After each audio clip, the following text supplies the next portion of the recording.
Update lang tayo sa ating mga alaga ngayon.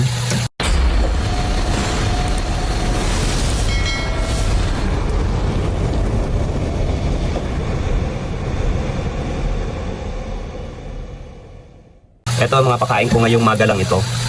Okay, hindi pa naubos. So sa pagpapakain nga pala ay yan. Yan naubos. Bali ang sa update po natin, no, ang atin naman pag-aaralan ngayon, pag-aaralan talaga to kasi first time ko naman talagang magganito at first time kong magpalit ng tubig. Okay, magpapalit tayo ng tubig. Una, ito nga palang tubig na to, direkta talaga to sa dagat na aming na kinuha ko, itong mga ano na to. Direkta ang dito sa amin, medyo distansya ang dagat. At medyo kailangan ka rin ng oras dahil maghahakot ka ng tubig. Ito yung aking istakan. So, ngayon magpapalit tayo ng tubig.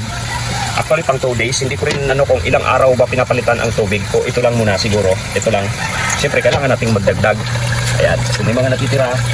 Maya-maya, lilinisin natin yan. Kukunin natin yung mga tira-tira nila na yan para hindi po ma-stock. So, ngayon, ang topic po natin ngayon, tutorial ko ngayon, ay paano gumawa ng tubig, no, na pampalit sa kanila. Kasi kung medyo malayo o kahit wala kang dagat na makukunan, so bali po ang gagawin, research ko na rin po to.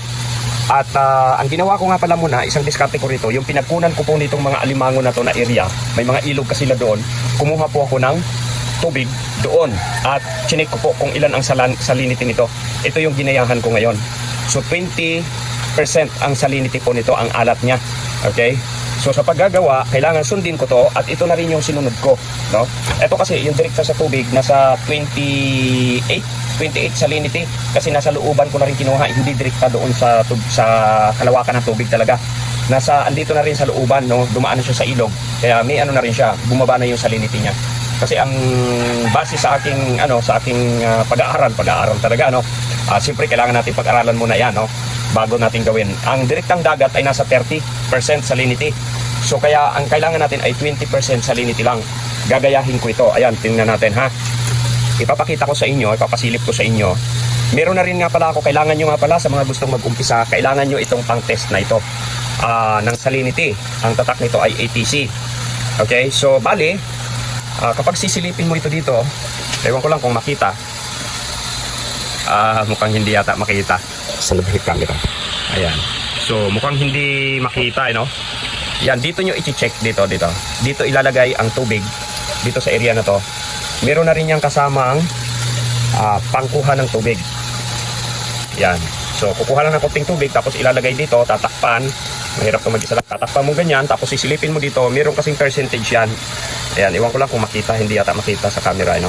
So, ganyan lang po ang pag-check natin ng, ano ba tawag nitong pang-check ng salinity? Reprometer yata? Reprometer, parang ganon. Ngayon, gumagawa ako ng alternative na tubig natin. Bali, galing lang siya dito.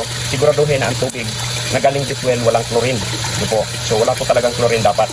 Tapos may asin naman, bumili na lang po kayo ng asin. Timplahin na lang po natin dito. Ngayon, ang iniistudyohan ko ngayon, ipapakita natin kung ilang kilo ang asin. Talagang tinimbang ko para po doon sa iba na kahit wala na kayong ganito, ay tested na po yung magiging salinity natin. At ang asin, paalala ko lang, ang asin po ay dapat wala siyang, hindi siya naka-iodize, kundi rock salt lang po talaga siya. Bumili na ako ng asin dito sa amin, 2 sakong asin, no, para pang testing natin ito. Yung pang isda lang para medyo mura. Ayan, medyo maitim na siya. No, kapag kasi yung pang timpla ay mahal yon. So dito sa amin 170 ang isang sakong asin.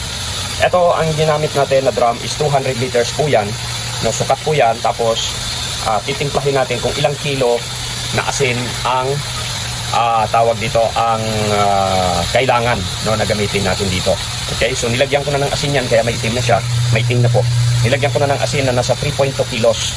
So kulang pa siya. Mababa masyado ang ating ang salinity, nasa mas marami pa yung tabang, no, nasa 17 lang yata. Pero ang base po sa mga nagsi-share, ano po, yung tamang salinity percentage po niya ay nasa 17 to 22% ang salinity na kailangan ng ating alimango. Pero ako, dumipindi ako kung saan sila galing para hindi po sila manibago, ano po, sa alat, ano po, na kanilang ng tubig nila, at hindi rin matabang, hindi rin siya tubig tawag dito tabang, hindi rin siya maalat. Kaya kumuha po ako talaga ng tubig, yung tubig na yan, no, para galing doon sa ilog nila, ano po, para matansya ko po talaga makuha natin yung tamang timpla. Okay, so maya-maya abangan po ninyo mga ka-farmers natin, mga lakwatsirong farmers, abangan po natin itong ginagawa ko, no? Kung sa 200 liters, ilang kilong asin ang pwede nating itimpla.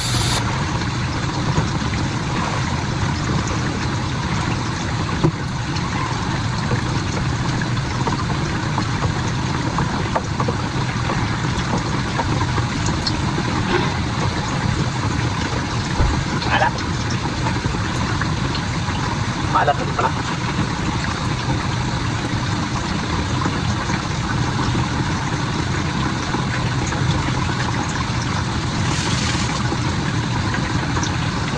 Kuha lang ako ng asin. So may 3 kilo na yon. Ay, i-test muna natin. Test muna natin. Ayan. Ito na yung tubig. Ito na yung tubig. So lagay lang natin dito. Kailangan mo doon sa maliwanag. Kapag ka sinilip, kailangan doon sa maliwanag. Tapos takpan. Okay. Dito tayo sa liwanag magsilip para ano talaga siya dito.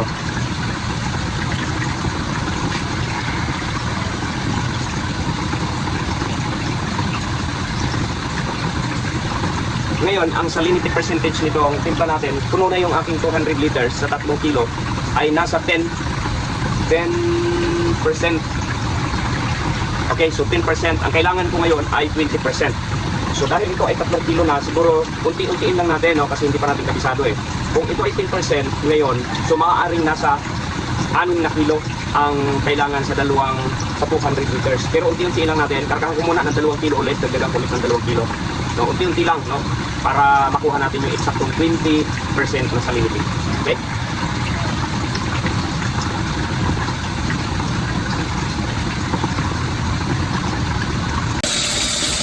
Yeah, doon sa mga baguhan lang po, yung mga nag-uumpisa na katulad ko, no, na wala pa mga idea. Ito po yung magandang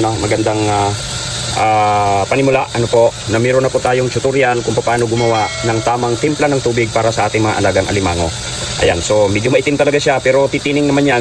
Bali, ang gawin lang natin, ang gawin lang po ninyo, no, itunawin natin sa isang planggana yung asin. Ayan, so nagdagdag na ako ng 2 kilo, no, medyo maitim talaga ang asin. So ito yung medyo mura kasi, no. Sa susunod siguro bibili ako ng yung maputi na, hindi na ganito. Okay, so mas mahal kasi ang maputi. Hindi ko lang natanong kung magkano ang kilo nun. So dito lang po natin muna tunawin natin bago po natin ilagay sa drum, no. Dito, ayan, malapit na siya mapuno. Ayan, oh, kahit yung tubig po niya ay medyo maitim talaga.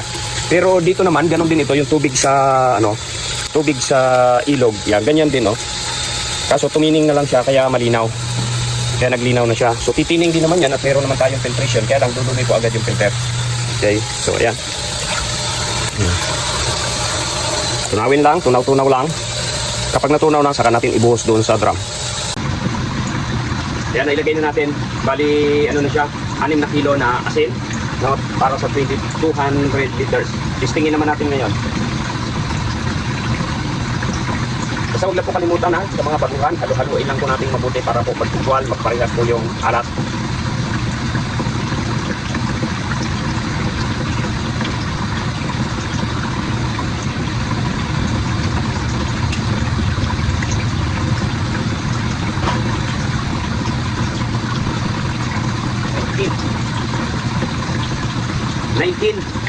% ang salinity ng ating tubig alat ngayon. So siguro eksakto po talaga siyang 20 kasi kung dito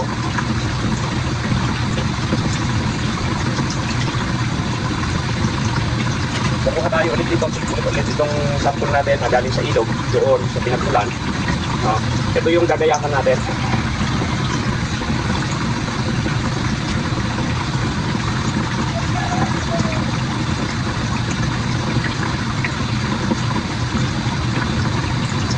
Sakto 20% talaga itong tubig na ito na galing sa ilog na pinatulan ng mga alimango na yan. Kaya ito yung gagayahin natin, yung 20, no? Okay, dagdagan ko pa siguro ito na kaunting asin siguro, mga kalahating kilo. Okay, kalahating kilo ulit ang dadagdag ko. Kaya nalagyan ko na, bali 6 na kilo kalahati po yan. Doon sa 6 na kilo, 19% salinity. Actually, pasok na rin naman yun kasi 17 to 22% ang dapat na kailangan sa alimango. Okay? So yun po yung standard. Base din sa kanila na yun din yung ginayahan ko. Kaya ngayon naman, no, ang gagawin natin ay ginawa ko lang siyang 20 kasi itong nasa operation namin na to, itong tumatakbo ngayon ito, 20 rin po to. So kapag ka gusto mo ng sa 200 liters, kung gusto mo ng 19% lang, hindi mo na siya paabutin ng 20, sa 200 liters ay 6 na kilo. Okay, 6 na kilo lang po. Ngayon, tingnan natin yung dinagdag kong kalahating kilo, 6 na kilo at kalahati, kung ilang percent po ang makukuha natin. Ito lang.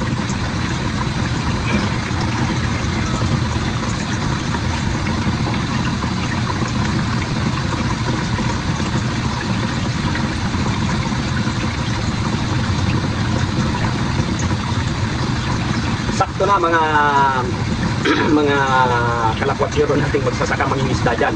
Sakto na po sa 200 liters na 6 na kilo at kalahati ay 20% po ang salinity natin. Goods na po yan para sa operation po ng ating alimango. Ayan. Kahit wala ka na nito, basta meron kang isang drum, sakto na yan, 200 liters, 6 na kilong asin na hindi po iodized. Ulitin ko po, hindi po iodized. At ang tubig po natin, dapat hindi po siya chlorine. Pwede mo nang umpisahan ng ganitong klaseng negosyo kahit nasa gitna ka ng kabundukan. No, I mean, kung kahit malayo ka sa dagat, hindi na po problema yan.